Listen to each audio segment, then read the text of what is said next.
मेरे कलकत्ता में एक लड़का, बहुत अच्छा लड़का था, मैं आपको क्या बताऊं, अल्लाह उस नौजवान, उस बच्चे के दर्जात को बुलंद फरमा दिया। आमीन बोले अल्हम्दुलिल्लाह।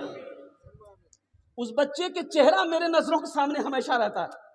मेरे मस्जिद के बगल में उसका घर, अच्छा पान का दुकान, अब बेहतरीन जनरल स्टोर, अल्लाह का खूबसूरत, क्या खूबसूरत, शादी किया अभी बाल बच्चा भी नहीं। वो गुटखा हल्का फुल्का खाता था, गुल रखता था। यहां एक ट्यूमर हुआ अंदर में, छोटा सा ट्यूमर हुआ, तो दर्द करने लगा, शायद पेन होता था, तो मेडिकल से दवाई ले खाई, कम नहीं हुआ, तो डॉक्टर को देखा तो बोला कि उसको कलकत्ता टाटा में भेज दिया।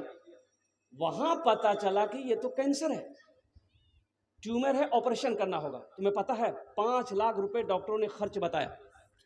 गरीब आदमी 5 लाख रुपए डॉक्टरों ने खर्च बताया कि ऑपरेशन करना होगा। वो नौजवान दर्द को बर्दाश्त नहीं कर पा रहा था। ऑपरेशन हुआ, आहा, उसकी शक्ल बदल गई। उसकी शक्ल को देखने के बाद जब घर आया था, डर लगता था कि अल्लाह अकबर कबीरा, क्या खूबसूरत लड़का था, क्या ऑपरेशन करके कहाँ का गोश्त कहाँ से शक्ल को बिगाड़ के रख दिया है, अल्लाह अकबर कबीरा।